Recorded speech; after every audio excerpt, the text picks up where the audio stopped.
Hello.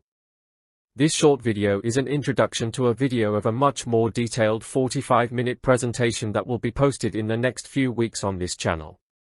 The upcoming presentation will explain the processing of data by the human brain in 3 hierarchical levels of description, leading to an explanation of what consciousness really is. There are 3 major areas of science at 3 different scales where there are many unanswered questions. The first is at the very large scale of cosmology, the Big Bang and black holes. The second is at the very small scale of quarks and quantum mechanics. But the third is at the human scale and is the complexity of the human brain. Obviously all 3 are fascinating areas, and all have current research going on, but answers in the first 2 areas are not likely to affect most of us directly, at least not in the short term. However, the third area should be of more immediate relevance to all of us, because each of us is an owner of a brain, and our brain provides our personal experiences. This is why I decided to investigate the workings of the human brain. I have spent much of my spare time over the last 10 years reading books and papers by scientists relating to the workings of the human brain.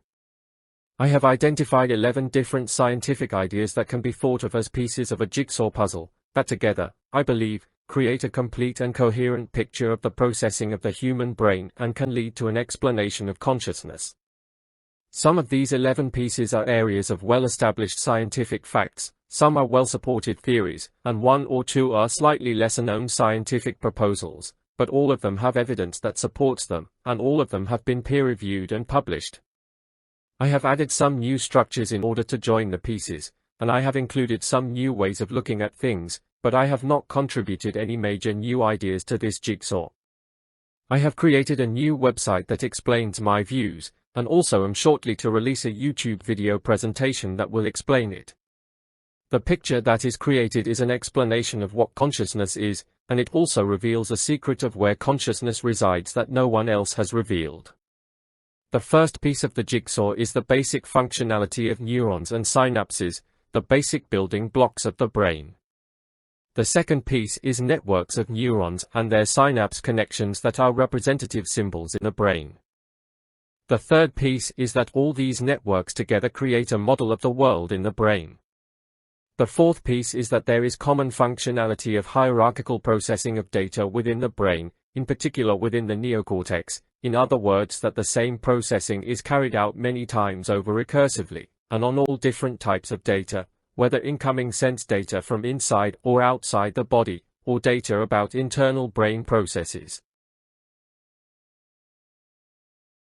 The fifth piece of the jigsaw is that the result of this hierarchical processing of data by the basic functionality of neurons and synapses, when viewed from a higher level, can be described as abstraction and compression. The sixth is that prediction also emerges from the basic functionality. The seventh is that the architecture of the model of the world can be usefully described using the mathematical ideas of chaos theory. The eighth are the details of the process of attention, which is a lot more complicated than we are aware of. The ninth is the attention schema theory, which says that we are only aware of a model or schema of the process of attention. The 10th is the contributions of sleep to the maintenance of the architecture of the model of the world. The final piece is the existence of a model of the self in the brain, often called a self-schema, which is the most important part of the model of the world.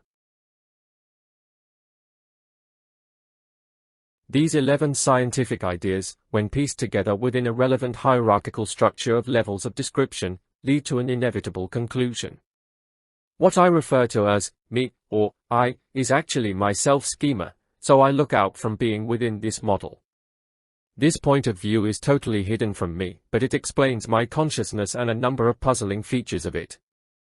Why, for example, I cannot remember anything from before I was about 3 years old.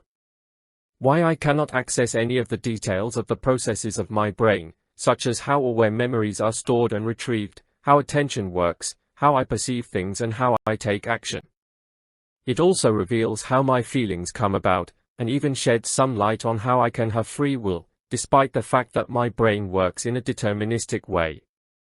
I have prepared a much more detailed 45-minute presentation about all of this, and will be uploading it to YouTube in the next few weeks. For all the details of my proposals, please see hierarchicalbrain.com.